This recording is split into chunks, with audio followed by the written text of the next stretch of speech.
Assalamualaikum warahmatullahi wabarakatuh. Alhamdulillah wa syukru lillah, wassalatu wassalamu ala rasulillah Nabiyyina Muhammad ibni Abdillah wa ala alihi wa ashabihi wa mawalah, amma ba'du. Bapak, Ibu, Haji Mabrur yang dirahmati Allah, apa kabar Bapak Ibu semua? Alhamdulillah baik, sehat. Tapi kita masih harus tetap waspada karena COVID belum reda. Malah ini datang lagi, ngejak emaknya, yaitu Omikron. Umi ini ora emak no nggih. Omikron. Kita masih tetap harus berhati-hati, menjaga protokol kesehatan. Mudah-mudahan nanti puasa dan Idul Fitri kita tidak diganggu oleh Omikron atau COVID-19. Allahumma amin. Bapak Ibu yang dirahmati Allah, judul pengajian kita kali ini adalah apakah Allah perlu dibela? Kan sekarang lagi rame orang membicarakan Tuhan kok dibela begitu ya Bapak Ibu. Kita coba kembali kepada Al-Quran. Jawabannya ternyata ada pada surat Al-Isra ayat 111. Kita baca bersama-sama ya Bapak Ibu. A'udzu billahi minasyaitonir rajim.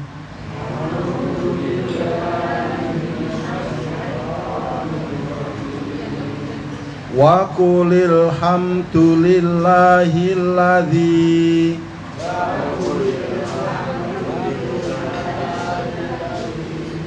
lam yattakhid walada wa lam yakul lahu syarikum fil mulki wa lam yakul lahu waliyum minadz-dzulli wa kabbirhu takbira. Shadaqallahul azim. Ini jawaban atas apa yang sedang rame diomongin orang Bapak Ibu. Kata Allah, katakanlah segala puji bagi Allah yang tidak mengangkat seorang anak dan tidak membutuhkan partner di dalam mengurus kerajaan alam semestanya, dan tidak lemah sehingga tidak memerlukan penolong dari kehinaan. Agungkanlah Dia setinggi-tingginya. Jawabannya jelas dan tegas ya. Ya, berarti tema pengajian kita ini sudah terjawab Bapak Ibu. Kalau begitu pengajiannya sudah bisa selesai ini ya. Karena tadi kan temanya apakah Allah itu perlu dibela? Ternyata Allah mengatakan tidak, ya, karena Allah itu tidak membutuhkan partner, tidak membutuhkan kawan, tidak membutuhkan sekutu di dalam mengurus kerajaan langit, bumi, dan alam semesta.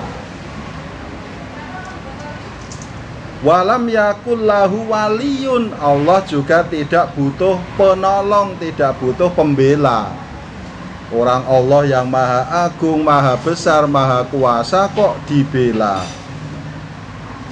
Jadi Allah itu tidak perlu dibela, karena Allah lah yang maha pembela kita, maha penolong kita.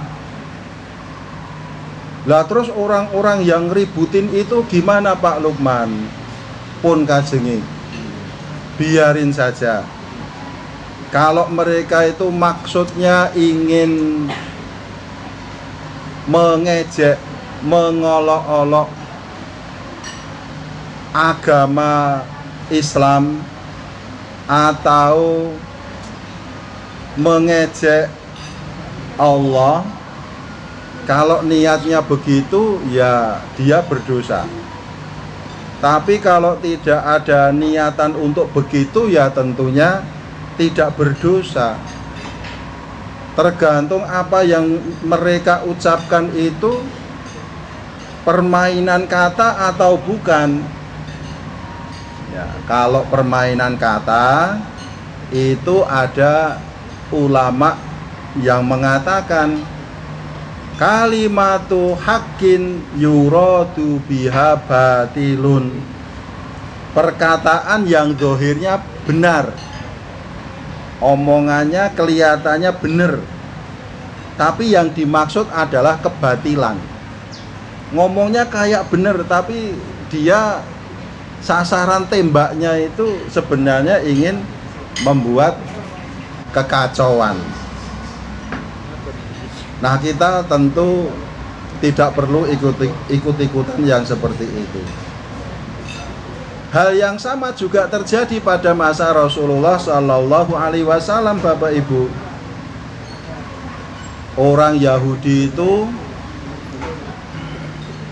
sukanya mengejek Rasulullah, tetapi tidak secara langsung, ning dipleset-pleset ki.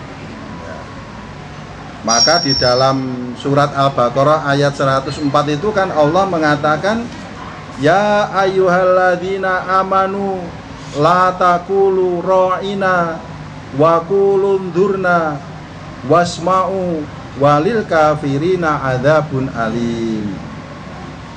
Wahai orang-orang yang beriman, janganlah kamu mengatakan ra'ina kepada Nabi Shallallahu Alaihi Wasallam, tetapi katakanlah undurna, dan dengarkanlah.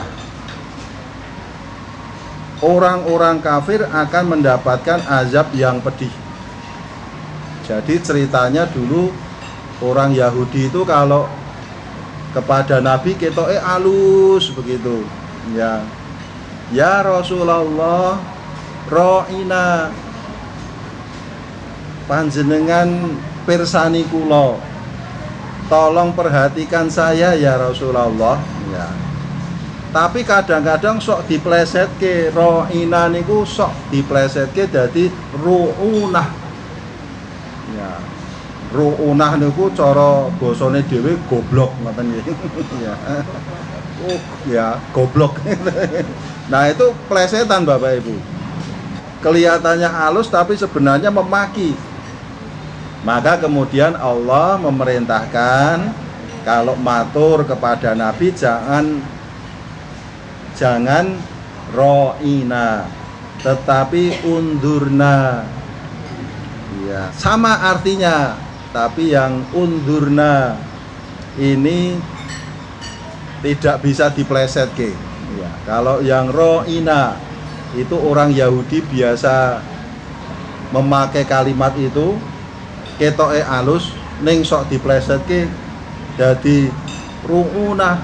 Ya. goblok ya.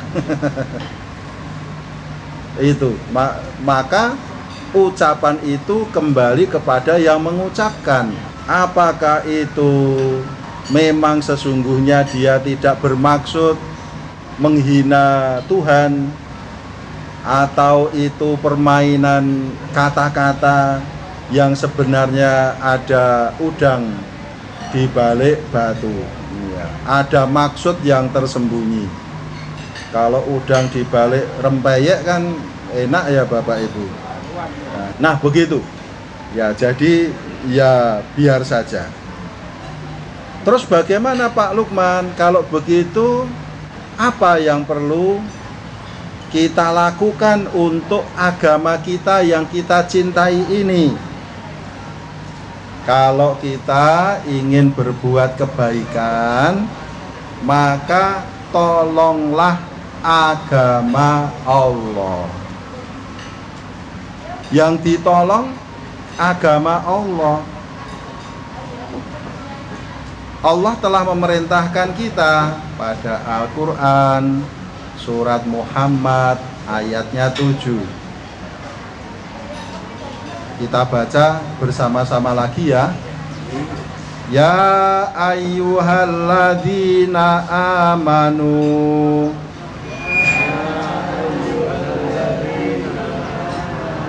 in tansurullaha yansurkum wa yutsabbit aqdamakum.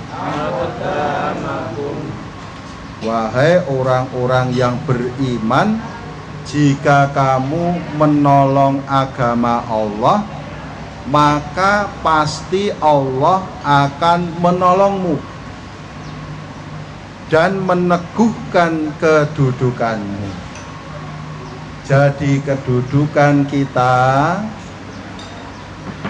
kemudian dinamika agama kita, syiar agama kita itu akan tetap teguh kalau kita semua itu mau menolong agama kita. Jadi agama kita itu perlu kita tolong, perlu kita bela Bapak Ibu, supaya tujuan agama kita yaitu menyampaikan kedamaian kepada seluruh umat manusia itu bisa tercapai. Kan Islam itu agama yang damai. Islam itu agama yang mengajarkan pemeluknya untuk menciptakan kedamaian dan mencintai seluruh umat manusia tanpa pandang bulu. Islam juga memerintahkan kita untuk memberikan manfaat kepada orang lain. Maka Nabi SAW berpesan, khairukum anfa'ukum linnas. Sebaik-baik kalian itu yang bermanfaat bagi orang lain. Jelas sekali, kita harus memberikan manfaat kepada orang lain. Semua ibadah di dalam agama Islam, ya, semua ritual ibadah di dalam agama Islam itu ternyata tujuannya supaya kita itu jadi orang baik gitu loh. Sholat misalnya, sholat itu ternyata ujung-ujungnya supaya kita itu jadi orang yang baik. Karena apa? Inna sholata tanha anil fahsya'i wal munkar. Gitu. Sesungguhnya sholat itu mencegah kalian dari perbuatan keji dan mungkar, dari perbuatan jahat. sholat yang diperintahkan kepada kita itu punya tujuan, yaitu supaya kita menjadi orang yang baik, tidak menjadi orang yang jahat.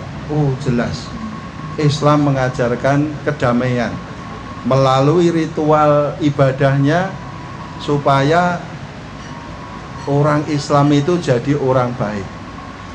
Puasa jelas, puasa itu memerintahkan kepada kita supaya menahan diri pada siang hari berpuasa, sekalipun itu halal. Tapi kan kita sementara nggak boleh dulu toh Bapak Ibu, nggak boleh dulu. Padahal halal punya kita, makan punya kita, minum punya kita, kok nggak boleh? Kok Bapak Ibu manut ya dari habis sahur sampai buka puasa? Kenapa? Karena keimanan dan ketakwaan Bapak Ibu kepada Allah. Tujuannya jelas, orang yang halal saja Bapak Ibu disuruh nahan sementara mau kok. Berarti puasa itu adalah latihan bagi hamba Allah untuk menahan diri. Kalau orang Islam ini bisa menahan diri, otomatis dia tidak akan melakukan perbuatan yang merugikan orang lain. Haji yang Bapak Ibu sudah mengerjakan, haji itu ternyata diperintahkan kepada kita, para haji, para hajah ini menjadi haji yang mabrur. Al-hajjul mabruru laisa lahu jazaun illal jannah. Haji mabrur itu tidak ada balasan yang lain kecuali surga. Wah, pun cetok banget toh nggih. Jelas sudah dipastikan. Bahasa yang lebih tegas lagi, haji mabrur itu pasti masuk surga. Tapi harus mabrur. Apa mabrur itu? Dari kata birrun, baik. Haji yang baik, yang bisa memberikan kebaikan kepada orang lain. Nah, Islam yang baik itulah yang perlu kita tolong agar kebaikannya menyebar untuk seluruh umat manusia.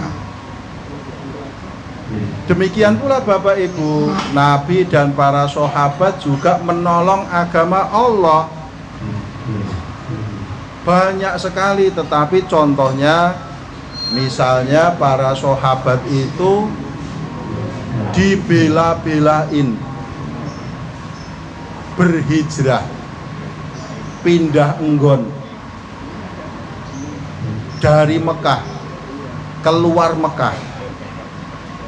Dan tujuan yang pertama kali dituju itu enggak tanggung-tanggung, langsung keluar benua, yaitu di Habasyah, Ethiopia, dengan maksud dan tujuan mencari tempat yang lebih baik supaya agama Allah ini bisa eksis gitu loh.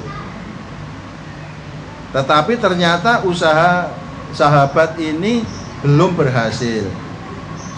Nyoba lagi dalam rangka menolong agama Allah. Apa? Hijrah lagi. Kemana? Ke Taif. Yang ke Taif ini Nabi ikut Bapak Ibu. Apakah di Taif Nabi dan sahabat yang punya maksud damai dan tujuan yang baik ini diterima? Enggak. Ternyata Nabi justru mendapatkan perlawanan dari penduduk Taif. Nabi itu dihadang, Nabi dihalau, Nabi dilempari batu, Nabi dikejar-kejar, Nabi dikata-katain gila, wong edan, wong edan. Nah, coba nek jenengan ora nangis diedan-edan ki ngoten niku nggih. Iya. Keloro-loro Bapak Ibu. Tapi Nabi ia berjuang seperti itu demi menolong agama Allah. Ya. Saya itu sampai penasaran Bapak Ibu, Taif iki kaya ngopo to kok masyarakatnya ketika itu begitu kejamnya kepada Nabi. Maka untuk mengobati penasaran atau kepo saya itu Bapak Ibu, saya sempatkan datang ke Taif ya. Saya suatu ketika berkunjung ke Taif, ternyata Taif ini sekarang hebat sekali ya. Penduduknya semua sudah beriman dan bertakwa kepada Allah. Tempatnya asri, ijo royo-royo, sejuk. Wah, nek carane Jogja niki kali urange sejuk. Pun jenengan nek ra percaya sok kula dherekke mriko. Pun donga mawon Omikron ndang mulih ngoten niki. Pun tak terke tenan wis ya. Ning bayari lho. Nggih. Luar biasa, Taif sekarang menjadi kota yang maju, kota pendidikan, kota budaya, kotanya bersih. Mengapa bisa begitu? Karena perjuangan Rasulullah Sallallahu Alaihi Wasallam membela agama Islam. Dan puncaknya ketika hijrah Rasulullah Sallallahu Alaihi Wasallam dari Mekah ke Madinah. Madinah panjenengan sampun mirsani, sudah nyekseni sekarang Madinah menjadi kota yang luar biasa. Panjenengan tindak ke sana kan tahun 2010 ya Bapak Ibu. 2010 itu saya ya di Mekah. Saya di Mekah juga 2010, cuman baru ketemu sekarang ya. Tapi sebagian ini sudah ketemu saya waktu manasik ya di tanah air. 2010 itu kita sama-sama di tanah suci. Begitu, Madinah luar biasa. Menjadi kota yang demikian megah. Menjadi kota yang sedemikian agamis. Menjadi kota yang selalu dirindukan oleh banyak orang, oleh umat Islam, karena keindahan dan kesahduan yang luar biasa. Bapak Ibu rak mesti kangen mriko melih to nggih. Sok tak terke. Ning bayari. Loh, nek tenan kok nek mau berangkat ke sana ini dalam waktu dekat Pak Lukman ada program ke sana ya. Nah, itu Madinah yang luar biasa, Mekah yang luar biasa, Islam di penjuru dunia yang luar biasa. Apa itu? Karena perjuangan Rasulullah Sallallahu Alaihi Wasallam, dibela-belain hijrah dari Mekah ke Madinah, bertaruh nyawa, dibantu oleh para sahabat, dikejar-kejar oleh orang kafir Quraisy, sampai bersembunyi di gua Thur, melakukan perjalanan darat. Panjenengan rak penak numpak bis AC, dalane mulus 6 jam tekan nggih. Nah, bayangkan Rasulullah ketika itu melewati tempat-tempat di samping kanan kiri yang bisa panjenengan lihat dari jendela bis itu. Padang pasir, batu, gunung, bukit seperti itu. Itu semua dilakukan demi membela agama Allah. Maka kemudian Islam sekarang berkembang luar biasa. Persentase pertumbuhannya yang tertinggi di seluruh dunia. Islam sudah menyebar ke berbagai pelosok dan belahan dunia. Karena apa? Karena ditolong oleh Rasulullah, para sahabat-sahabat terdahulu, dan umat-umat Islam terdahulu. Semuanya menolong agama Islam. Saya itu membayangkan seandainya Nabi itu wegahan ngoten nggih Bapak Ibu. Nah, mutungan, bahasane rada keren kuwi pragmatis, tidak idealis. Umpamane Nabi iki wah mbok wis cah awake dhewe ning Mekah wae rasane endi-endi, mengko rekoso ninggal omah, ninggal kampung, gek nggawa wong akeh, ana sing wong tuwa, ana wong wedok, ana cah cilik-cilik dijak lunga adohe kaya ngono biuh-biuh. Wis rasah wae ning kene wae apa anane mangan ramangan anggere kumpul. Wis rasah ning ndi-ndi. Seandainya begitu, kok saya membayangkan Islam nggak akan jaya seperti sekarang. Tapi karena Nabi itu punya tekad, ayo berangkat. Berangkatlah mereka. Oh, sukses luar biasa menika. Ya, gerakan revolusi mental ala Rasulullah ini, ayo kita cari tempat yang lebih baik, kita cari kehidupan yang lebih baik, kita cari tempat yang lebih baik untuk agama kita, untuk meninggikan kalimat Allah. Maka kemudian luar biasa, ini karena perjuangan Bapak Ibu, perjuangan Rasulullah Sallallahu Alaihi Wasallam. Maka Allah mengatakan, innalladzina amanu walladzina hajaru wajahadu fi sabilillahi ulaika yarjuna rahmatallah. Sesungguhnya orang-orang yang beriman, orang-orang yang berhijrah, dan orang-orang yang berjihad di jalan Allah, mereka itulah orang-orang yang mengharap rahmat Allah. Ya, mengharap rahmat Allah itu terjemahan gampangnya kepingin sukses. Orang yang kepingin sukses itu apa kata Allah? Innalladzina amanu. Satu, orang-orang yang beriman. Iman itu komitmen di dalam hati untuk taat kepada Allah. Berarti orang-orang yang punya komitmen. Walladzina hajaru. Kalau sudah punya komitmen, mau hijrah, mau bergerak, mau action. Orang-orang yang punya komitmen kemudian mau action, ditambah lagi wajahadu, dan berjihad. Jihad menika bersungguh-sungguh, tenanan.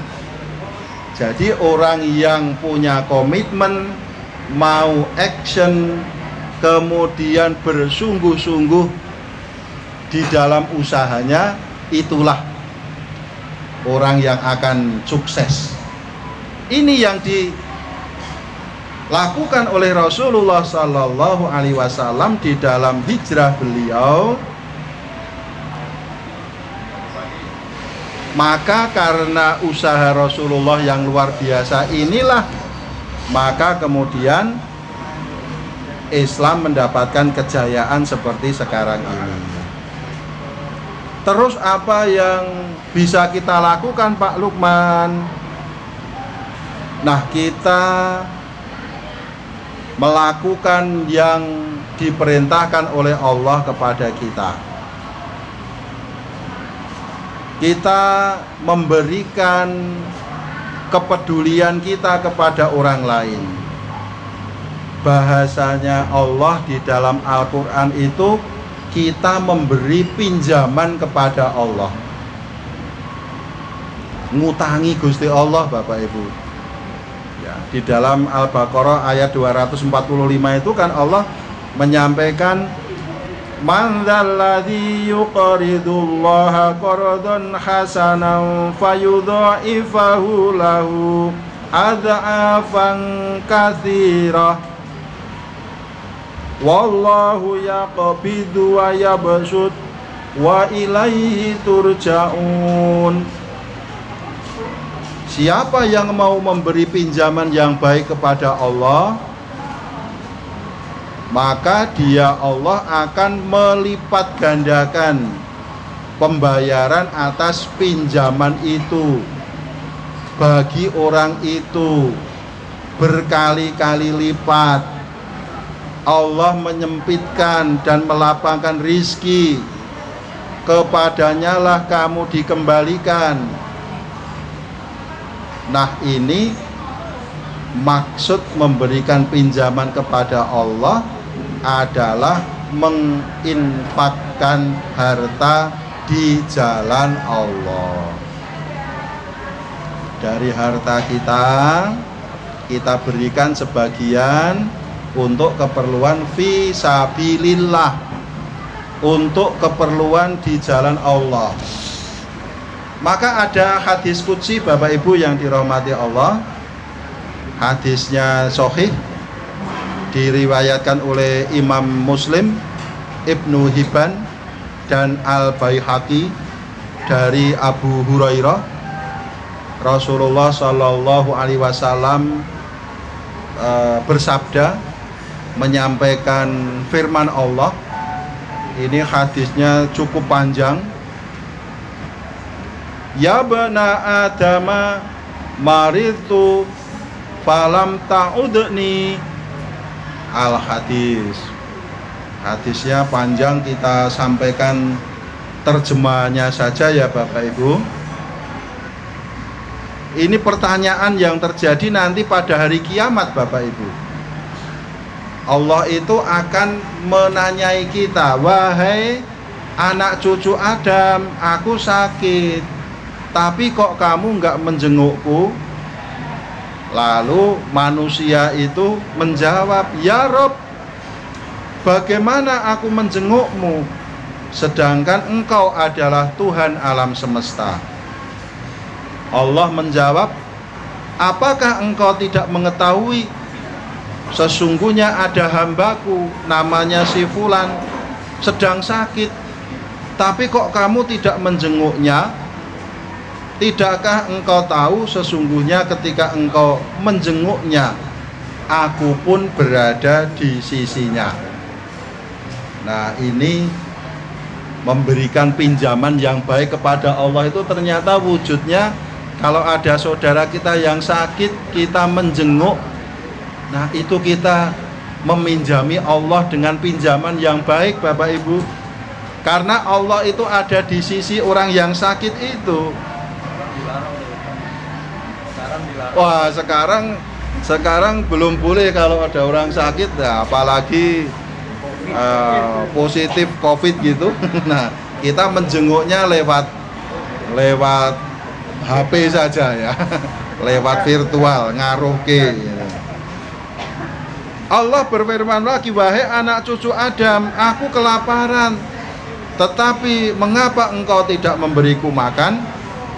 Manusia menjawab, ya Rob, bagaimana aku memberimu makan sedangkan engkau adalah Tuhan alam semesta? Allah menjawab, apakah engkau tidak mengetahui sesungguhnya kelaparan hambaku yang namanya si Fulan, tetapi engkau tidak memberinya makan? Tidakkah engkau tahu sesungguhnya ketika engkau memberinya makan, di sana juga ada aku?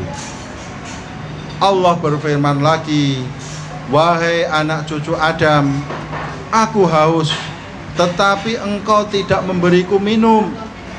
Anak cucu Adam atau manusia menjawab, ya Rob, bagaimana aku memberimu minum sedangkan engkau adalah Tuhan alam semesta? Allah menjawab, engkau tahu hambaku meminta minum kepadamu, tetapi tidak engkau berikan kepadanya. Tidakkah engkau tahu ketika engkau memberinya minum, di sana pun ada aku?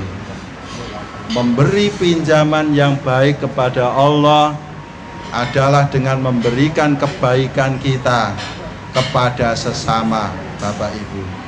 Dan itu adalah bagian dari menolong agama kita. Maka marilah kita menolong agama kita dengan sekemampuan kita. Kita pengajian kecil-kecilan seperti ini pun insya Allah ini didasari atas kecintaan kita terhadap agama kita. Betul Bapak Ibu? Nah, apalagi kalau kemudian di dalam majelis ini ada inisiatif, ayo kita kumpulkan infak, Kalau kita sendiri-sendiri mungkin terasa berat, tapi kalau bareng-bareng ditanggung bersama-sama, mungkin kita bisa membiayai 1, 2, 3, 5, 10 anak yatim. Ya, kita bisa menyantuni orang-orang yang membutuhkan makan, yang membutuhkan minum. Maka Bapak Ibu, marilah kita berbuat untuk menegakkan syiar Allah, menolong agama kita dengan sekemampuan kita. Siap Bapak Ibu? Siap, insya Allah. Mudah-mudahan Allah memberikan kekuatan lahir dan batin kepada kita. Alhamdulillahirabbil alamin. Wassalamualaikum warahmatullahi wabarakatuh.